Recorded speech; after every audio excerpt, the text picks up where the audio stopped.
वृष्यति अनुस्मृति चित्तम ज्ञान विनशा स्मृति क्षये तत्रोधम कवया प्राहु आत्मा प्रवरम आत्मनः।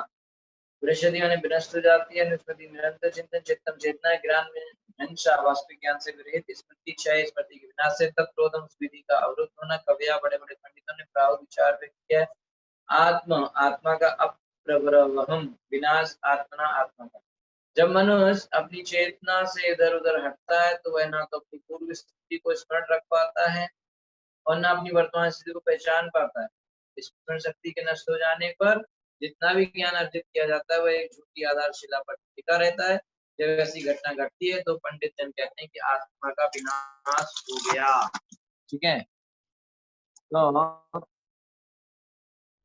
तात्पर्य, जीवात्मा या आत्मा नित्य एवं शाश्वत है, इसका विनाश नहीं हो सकता, किंतु जब वास्तविक ज्ञान काम नहीं करता तो पंडित जन कहते हैं कि इसका विनाश हो चुका है। पशुओं तथा मनुष्यों में यही अंतर है। ठीक है,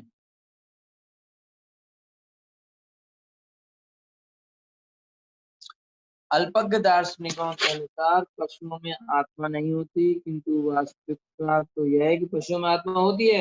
फिर भी पशुओं की निरीह अज्ञानता के कारण ऐसा लगता है कि उनकी आत्माएं विनष्ट हो चुकी हैं। बिना आत्मा के शरीर हिल नहीं सकता। सजीव एवं निर्जीव शरीर का यही अंतर है। जब आत्मा शरीर से बाहर निकल जाता है तो शरीर मृत कहलाता है। आत्मा को कभी विनष्ट कहा जाता है जब समुचित ज्ञान प्रदर्शित नहीं हो पाता। हमारी मूल चेतना कृष्ण चेतना है, क्योंकि हम कृष्ण के अंश हैं। जब यह चेतना दिग्भ्रमित हो जाती है और मनुष्य भौतिक वातावरण में आ गिरता है, जिससे मूल चेतना दूषित होती है, तो वह सोचने लगता है कि यह भौतिक तत्वों का फल है।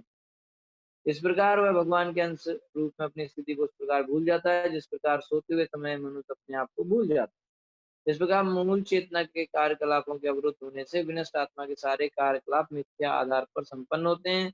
आज के समय में मानवीय सभ्यता देहात बुद्धि के छद्म स्तर पर कार्य कर रही है, अतः यह कहा जा सकता है कि वर्तमान युग के लोगों ने अपनी आत्माएं खो दी हैं और इस प्रकार वे पशु तुल्य हैं। ठीक है, तो यहाँ क्या बताया जा रहा है कि पहले तो व्यक्ति इंद्रिय भोग के बारे में सोचता रहता है।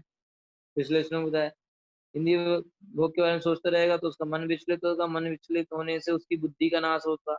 बुद्धि का नाश होने का क्या मतलब हुआ कि वो क्या सही है क्या गलत है, भौतिक चीज क्या है, भगवान की भक्ति क्या है, भगवान की भक्ति क्या नहीं है, ये भेद नहीं कर पाएगा।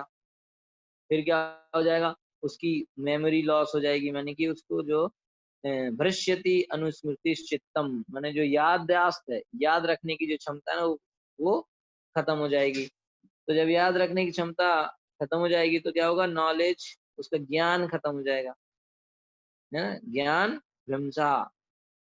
तो बताया यहाँ पे ये दो श्लोक एक साथ चल रहे हैं, इसलिए ज्ञान भ्रंशा स्मृति क्षय, बुद्धि नाश होने में, स्मृति याददाश्त खत्म होने से ज्ञान भी खत्म हो जाता है। याददाश्त ही नहीं है तो कुछ याद ही नहीं कर सकते तो ज्ञान कहाँ से बचे, ज्ञान खत्म हो जाता है। ठीक है, यहाँ पे ये बताया जा रहा है। ठीक है, नाथा परतरो लोके पुंसा स्वार्थ व्यतिक्रमा यद धन्यन्यस्य प्रेयस्तव प्रेयस्त्वम आत्मना स्व व्यतिक्रमा। ना नहीं था उसके बाद फिरतरा बढ़कर लोके संसार पुंसा जीवात्मा को स्वार्थ लाभ व्यतिक्रमण रुकावट देती है। इसके आगे अन्य से दूसरों का प्रेयस्त्वम अधिक रुचिकर आत्मना अपने लिए स्व अपना व्यतिक्रमण रुकावट से। आत्म साक्षात्कार की अपेक्षा अन्य विषयों को अधिक रुचिकर सोचना मनुष्य के अपने हित के लिए सबसे बड़ी बाधा कोई नहीं होती।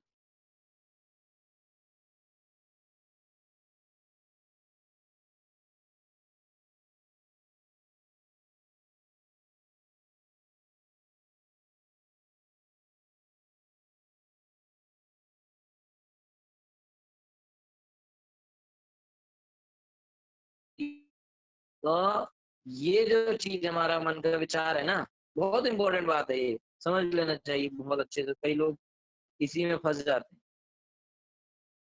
समझ लेते हैं। कह रहे कि जब हमको ये लगे कि दूसरी चीजें ज्यादा रुचिकर हैं, ज्यादा आनंददायक हैं, ज्यादा इंपॉर्टेंट है भगवान की भक्ति की तुलना में, तो ये जो है मनुष्य के जीवन में सबसे बड़ी बाधा बन के आएगी। क्यों बाधा, किस रास्ते में, भगवान की भक्ति के रास्ते में। हमारे और भगवान के बीच में सबसे बड़ी बाधा क्या है, सबसे बड़ी बाधा है कि हमको लगता है कि कृष्ण से ज्यादा इम्पोर्टेंट और भी चीजें हैं। सही है कि नहीं? सुना रहे? तो ये जो है सबसे बड़ी बाधा हमारे पास है, इसको हमें निकालना पड़ेगा। ठीक है। तो कई बार लोगों को लगता है कि पहले तो मेरे को बहुत अच्छी भक्ति होती थी, उनको भगवान का बड़ा साक्षात्कार से रहता था, बड़ा अच्छा लगता था, माला करने में बड़ा अच्छा लगता था, लेकिन अब नहीं होता है ना। कई लोगों को लगता था पहले तो मैं बहुत अच्छे से भक्ति करता था ना, कृष्ण मेरे को बिल्कुल ऐसा लगता दिख ही रहे हैं, कृष्ण मेरे साथ ही चल रहे हैं, बहुत अच्छा लगता था, लेकिन अब नहीं लगता। ऐसा क्यों हो रहा है ना? मैं वापस उस स्थिति में कैसे पहुंचूं कि कृष्ण ही मुझे दिखने लगे? सही है कि नहीं? तो माने बाधा क्या आ गई है कि हमको कृष्ण से जरूरी और काम आ गए हैं, इसलिए अब हमें वो नहीं हो पा रहा है। समझ में आ रहा है? मनुष्य जीवन विशेष रूप से, मनुष्य जीवन विशेष रूप से किस चीज के लिए? आत्म साक्षात्कार के निमित्त है। माने हमारे जीवन का उद्देश्य क्या है? आत्म साक्षात्कार। आत्म का अर्थ है परमात्मा तथा जीव अर्थात भगवान तथा जीवात्मा। किंतु जब मनुष्य अपने शरीर तथा शारीरिक इंद्रिय तृप्ति में अधिक रुचि रखने लगता है तो वह आत्म साक्षात्कार के पथ पर अपने लिए अवरोध उत्पन्न कर लेता है। जब हमको अपने शरीर का ज्यादा ध्यान रखने लगते हैं ना, मंडे को ये वाला कपड़ा पहनेंगे, ट्यूसडे को ये वाला कपड़ा पहनेंगे, वेडनेसडे को ये वाला कपड़ा पहनेंगे, शादी में ये पहनेंगे, बर्थडे पार्टी में ये वाला पहनेंगे, शरीर शरीर के बारे में सोचते हैं, ये मेकअप करना, वो मेकअप करना, ये हेयर स्टाइल ऐसा हो, दाढ़ी का स्टाइल ऐसा हो, है ना। यही सब जो हम फंसे रहेंगे तो बहुत मुश्किल है। फिर समझ में आ रहा है? फिर बहुत मुश्किल है, फिर भक्ति कर पाना बहुत मुश्किल है ना। लोग लगता है अरे बस अब तो ये ऐसा, लोग यही सोचते रहते हैं। हमने देखा है कई सारे लोग यही सोचते रहते हैं, अब की बार मेरा जन्मदिन आएगा, उस पे मुझे ऐसी वाली ड्रेस सिलवानी है, ऐसे वाले पर्स हाथ में लूंगा, ऐसा वाला टी शर्ट पहनूंगा। यही सोचते रहते लोग। बर्थडे आएगा 3 महीने बाद, चिंता अभी से लग जाएगी, क्या पहनूंगा है, कौन सा जीन्स पहनूं, किस तरह के जूते पहनूं, इसी में लगा रहेगा, है ना। अब उसकी फ्रेंड की शादी आ रही है, उसमें क्या पहन के जाऊंगा, कौन सा सूट, कौन सी शेरवानी। अबे जब इसी में दिमाग लगा रहेगा तो कृष्ण में कहाँ से दिमाग लगेगा, बताना जरा हमको, है ना। तो अपने आप हम अपने लिए भगवान से दूर जा रहे हैं और दूसरे को दोष दे रहे हैं। हम सोच रहे हैं हम कैसे भगवान से दूर जा रहे हैं, भगवान से दूर ऐसे जा रहे हैं ना, हम इसी में सोचते रहते हैं ना, है। समझ में आया? इतना इतना क्या हम भगवान के बारे में सोचते ही रहते हैं फिर। जन्माष्टमी आ रहा है, कृष्ण को कैसे कपड़े पहनाऊं, कृष्ण के लिए कौन कौन सा भोग बनाऊं, है। जब कृष्ण के लिए अपने लिए खाने का नंबर आएगा तो पूरा मेन्यू सामने आ जाएगा। ठीक है। कृष्ण को भोग लगाने का नंबर आएगा तो आइटम ही ध्यान नहीं आते, क्या बना दे, है। तो कैसे काम चलेगा बताइए? तो माया का, हम माया को खुद अपने जीवन में घुसा रहे हैं और कृष्ण से दूर जा रहे हैं। तो माया के प्रभाव से व्यक्ति इंद्रिय तृप्ति में अधिक रस लेता है। ठीक है। और जो इस संसार में आत्म साक्षात्कार के इच्छुक व्यक्तियों के लिए वर्जित है। जो भक्ति में आगे बढ़ना चाहते हैं, कृष्ण की भक्ति करना चाहते हैं, कृष्ण से मिलना चाहते हैं, कृष्ण की सेवा करना चाहते हैं, गोलोक धाम जाना चाहते हैं, वो लोगों के लिए बताया गया है कि भैया इंद्रिय तृप्तियों से दूर रहो। अगर गुलाब जामुन खाना है तो भोग लगाओ, भगवान के लिए बनाओ, खुद भोग लगाओ और फिर प्रसाद के रूप में खाओ, भगवान को धन्यवाद बोलो कि भगवान आपने हमारी जीवा, हमारी जीव को संतुष्ट करने के लिए ये आपको प्रसाद दिया। इसलिए तो हम लोग जब प्रसाद लेते हैं तो उससे पहले कौन सा गीत गाते हैं? हर दिन प्रसाद लेने से पहले गाना चाहिए, शरीरा विद्याजाल ज्योतिन्द्रिय काल है, जीवे फले विशेषाले तारा मध्य जीवति लोगो माया सुधमति ताके जिटा कठिन संसारे कृष्ण बड़ा दया माय कई बारे जीवा जाए सौ प्रसादम दिलो भाई से पाओ, श्री श्री राधा कृष्ण गुण गाओ। ठीक है ना। प्रेम दागो चैतन्यताय जय निवाय जय निताय जय श्री कृष्ण चैतन्य प्रभु नित्यानंद श्री अद्वैत श्रीवासादि गौर भक्त वृंद। हरे कृष्णा कृष्णा कृष्णा हरे हरे हरे राम राम राम हरे हरे। 1 मिनट लगा। ये मंत्र रोज गाना चाहिए प्रसाद लेने से पहले। इसमें ये बताया जा रहा है कि भगवान, ये हमारा शरीर में ये इंद्रियां बहुत ताकतवर इंद्रियां हैं, हमको जो है इंद्रियों की तरफ खींचती हैं। और इन सभी इंद्रियों में सबसे ताकतवर इंद्रिय हमारी जिह्वा। जिह्वा कंट्रोल करना बहुत मुश्किल है, बाकी चीज तो कंट्रोल हो जाती है आराम से। जिह्वा जो है, ऐसा कहते हैं कि वो कितनी होती है, छोटी सी तो होती है, 3 इंच की होती होगी, 4 इंच की। ये छोटी सी जिह्वा हमको जो है भगवत धाम तक ले जा सकती है, और नरक भी ले जा सकती है, सम्मान भी दिला सकती है और पिटाई भी लगवा सकती है। अगर अच्छा बोलेंगे तो लोग सम्मान करेंगे, गालियां देंगे तो लोग पीट पीट के जाएंगे। कृष्ण नाम कीर्तन बोलेंगे भगवत धाम जाएंगे, गालियां बोलेंगे फिल्मी गाने गाएंगे नरक में बिल्कुल इंतजार हो रहा है फिर हमारा। वो लोग बिल्कुल बैठे हुए हैं, बिल्कुल आओ आपका स्वागत है नरक में। तो फिर वो बढ़िया गरम तेल में फ्राई करेंगे, हमारा पकौड़ा बन जाएगा वहां पे। ठीक है कि नहीं?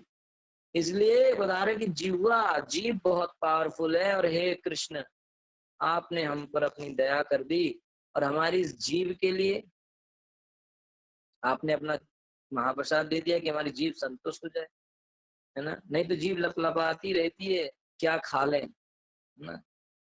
ऐसे कभी नहीं होता हमारे साथ, यार मन हो रहा है कि थोड़ा माला कर लें, ऐसा नहीं होगा।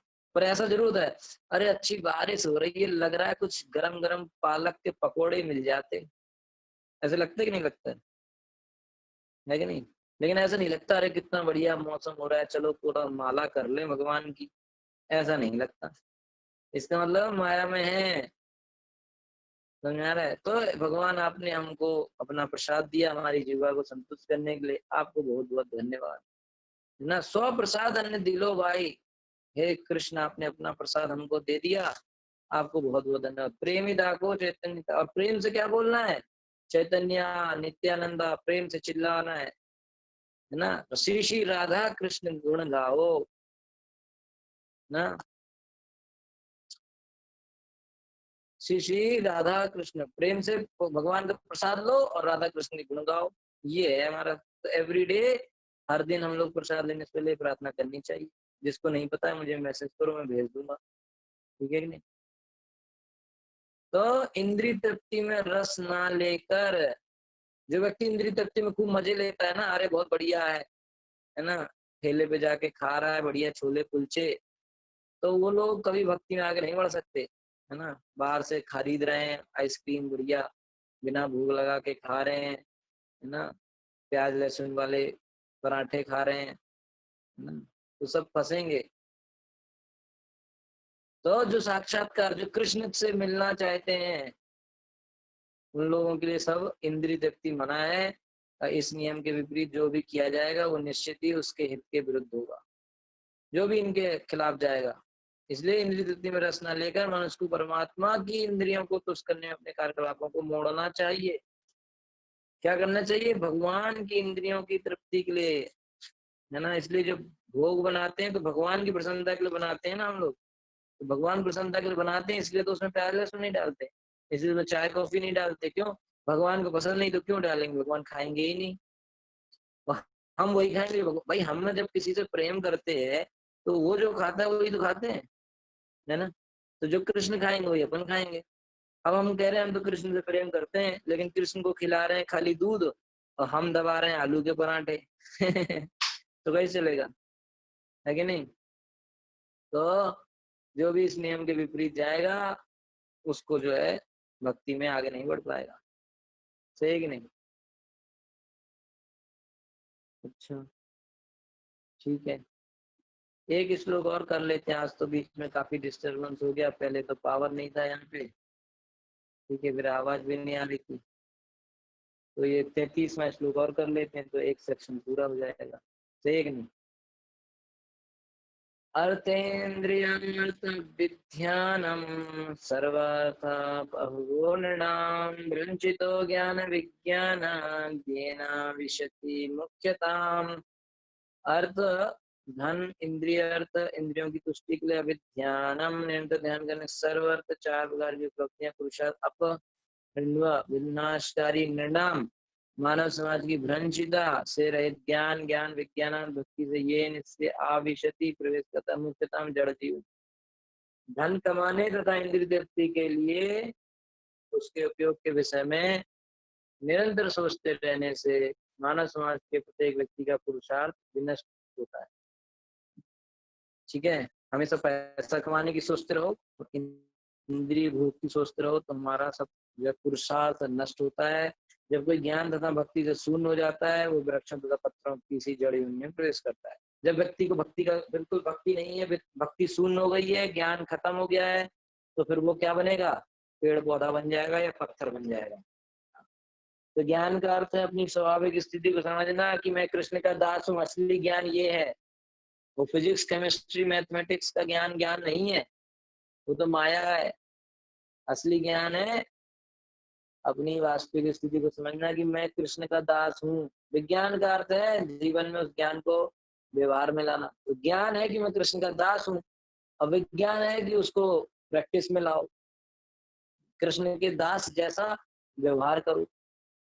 ठीक है, तो मनुष्य जीवन प्राप्त करके व्यक्ति को ज्ञान तथा विज्ञान की स्थिति प्राप्त कर लेनी चाहिए। किंतु इस शुभ अवसर के होते हुए भी यदि कोई गुरु तथा शास्त्रों की सहायता से ज्ञान तथा विज्ञान नहीं प्राप्त कर पाता, अर्थात वह इस शुभ अवसर का उपयोग नहीं करता, तो अगले जन्म में उसे जड़ योनि प्राप्त होना निश्चित है। भैया अब आपको मनुष्य जीवन में मिला है, हम मनुष्य शरीर में हैं, हमको गुरु भी मिल गए हैं, हमको भगवत गीता भागवत भी मिल गई है, ज्ञान भी मिल रहा है, भगवान का हरि नाम भी मिल गया है। अब क्या कमी रह गई? सब कुछ तो पता चल गया। फिर भी जो लोग अब सब पता है, गुरु है, शास्त्र है, मनुष्य शरीर है, सब है, कोई कमी नहीं है, फिर भी अगर इसको हम नहीं अपने जीवन में लाएंगे, है ना, तो फिर तो अगले जन्म में इस नहीं जीवन में लाने का मतलब हमें बुद्धि नहीं है, कुछ कर ही नहीं रहे सब कुछ पता होने के बाद। इसका मतलब है पेड़ बन जाओ। जब कुछ करना ही नहीं है तो अच्छा रहेगा कि पेड़ बन जाओ, तो पेड़ बन जाएंगे। जड़ योनि प्राप्त होना निश्चित है। जड़ योनि में क्या मतलब? पर्वत, कोई पहाड़ बन गया, कोई पेड़ बन गया, कोई कोई पौधा बन गया, ये सब आते हैं उसमें। ठीक है, पहाड़ों के भी जान होती है, पहाड़ बने बैठे रहो बस ना। जीवन की ये अवस्था पुण्यता में मुक्तता कहलाती है, जिसका अर्थ सभी कार्यकलाप शून्य हो जाना। ऐसे दास ने जो समस्त कार्यकलापों को समाप्त करने के पक्षपाती हैं, शून्यवादी कहलाते हैं। सहज रूप में हमारे सारे कार्यकलाप उत्तरोत्तर भक्ति की ओर उन्मुख होने चाहिए, किंतु कुछ ऐसे भी दार्शनिक हैं जो कर्मों को शुद्ध न करके प्रत्येक वस्तु को शून्य समस्त कार्यकलापों से रहित कर देना चाहते हैं। क्रियाशीलता का ऐसा अभाव वृक्षों तथा पर्वतों में पाया जाता है, यह प्रकृति द्वारा प्रदत्त दंड है। क्रियाशीलता का अभाव है वृक्षों और पर्वतों में। पहाड़ और पेड़ पौधों में कोई क्रियाशीलता नहीं है, एक ही जगह बैठे रहते हैं, वो खड़े रहते हैं। बारिश आती है तो ऐसा नहीं कि पानी बरस रहा है तो पेड़ हमारा घर के अंदर चला है, भैया बाहर बहुत बारिश हो रही है, ऐसा होता है या नहीं होता ना? वहीं खड़े रहते हैं बेचारे, बहुत धूप हो तो ये उनको दंड मिला है प्रकृति का, क्योंकि उन्होंने, उनको सब ज्ञान होने के बावजूद उन्होंने भक्ति नहीं करी, इसलिए वो ऐसे बन गए। इसलिए वो अगर हमें ज्ञान है कि भक्ति करना चाहिए, हरे कृष्ण नाम का जप करना चाहिए, तो करना चाहिए, फिर नहीं तो ये सब बनना पड़ेगा। समझ आ रहा है कि नहीं? यदि हम आत्म साक्षात्कार यदि हम आत्म साक्षात्कार के जीवन लक्ष्य को उचित ढंग से प्राप्त नहीं कर सकते, तो प्रकृति हमें वृक्ष तथा पर्वत के रूप में जड़ बनाकर दंड देगी। समझ आ रहा है कि नहीं? हमें ये बनना पड़ेगा, पहाड़ बनना पड़ेगा, नहीं तो पेड़ पौधे वृक्ष बनना पड़ेगा।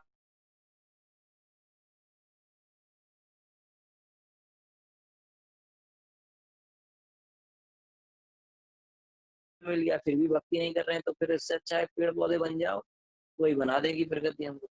इसीलिए इंद्रिय तृप्ति के हेतु किए गए कर्मों की यहाँ भर्त्सना की गई है। जो निरंतर धन अर्जन, पैसा कमाने में जो लगे हैं, इंद्रिय तृप्ति के विषय में सोचते रहते हैं कैसे इंद्रियों का भोग करूं, है ना। आजकल के मॉडर्न जमाने में जब थोड़ा यंग एज आने पे सभी लड़के सोचते रहते कैसे लड़कियों का संग करे, सब लड़कियां सोच रहे हैं कैसे हम लड़कों का संग करें, तो फ्री मिक्सिंग है। कॉलेज में, स्कूल में सब एक दूसरे साथ घूमते रहते हैं, है ना। तो ये सब जो है इंद्रिय तृप्ति के चक्कर में हमें नरक में भी जाना पड़ सकता है, समझा ना। तो जो निरंतर पैसा कमाओ और इंद्रिय तृप्ति के विषय में ही सोचते रहते हैं, वो ऐसे पथ पर अग्रसर होता है जो आत्मघाती है, उन्हें नरक में जाना पड़ सकता है। वास्तव में पूरा मानव समाज इसी पथ का अनुसरण कर रहा है कि भीख मांग के, चोरी करके या उधार लेने से, चाहे जिस प्रकार से धन आए, पैसा आना चाहिए। लोग ये सोचते हैं पैसा आए कैसे भी आए, लोग धन कमाने तथा उसका उपयोग इंद्रिय तृप्ति करने में जुटे हुए हैं। और पैसा जैसे ही आता है तो उससे क्या करते हैं, मांस मछली खाते हैं, दारू पीते हैं, नशा करते हैं, इन स्त्री संग करते हैं, अवैध संबंध रखते हैं। ऐसी सभ्यता आत्म साक्षात्कार के पथ में सबसे बड़ी बाधक है।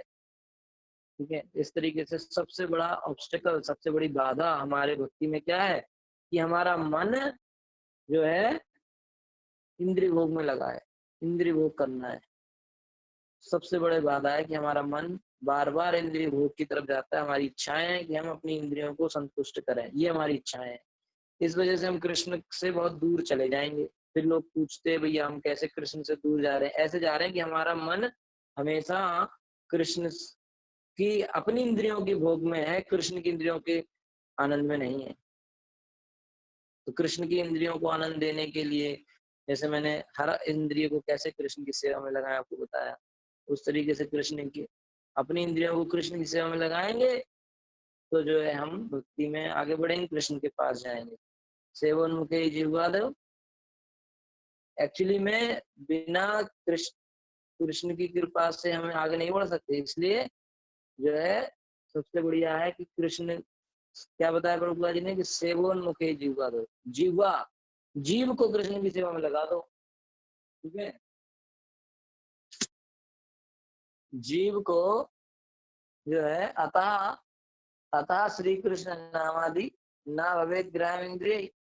श्री कृष्ण नाम आदि, श्री कृष्ण का नाम, श्री कृष्ण की लीला, गीता, भागवत, ना भवेत ग्राह्यम इंद्रिय, ये जो इंद्रियां हैं वो उसको एक्सेप्ट नहीं कर पाते जल्दी। ठीक है, तो क्या करना चाहिए, सेवन में कोई जीवा तो सौम्य स्मृति था अपने आप। अगर जीवा एक जीव, जीव जो हमारी, इस जीव को अगर हम कृष्ण की भक्ति में लगा देंगे तो सेवन मुखे जीवा तो स्वमेव स्फूर्ति था, अपने आप वो कृष्ण की जो स्फूर्ति उस समय अपने आप आ जाएगी। अब सवाल है, आज का प्रश्न ही यही है कि जीव को सेवा में कैसे लगाएं। तो जीव को सेवा में दो तरीके से लगा सकते हैं, क्योंकि जीव दो काम करती है, बोलना और स्वाद लेना। तो बोलना माने कृष्ण का नाम बोलिए, ज्यादा से ज्यादा कृष्ण की कथा बोलिए।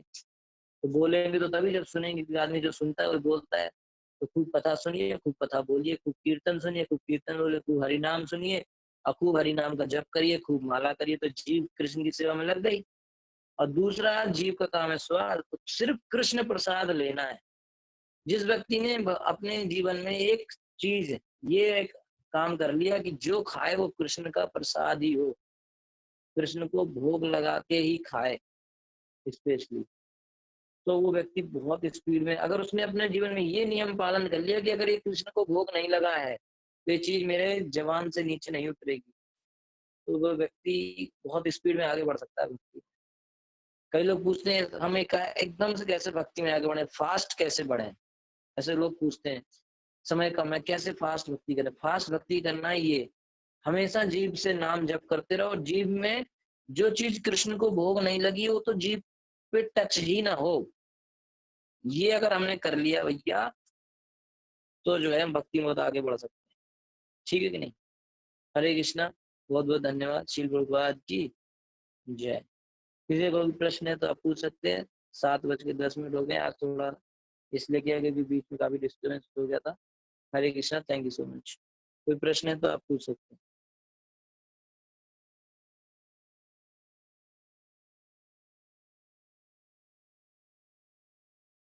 ठीक है, कोई प्रश्न नहीं है तो फिर अच्छा है। हरे कृष्णा।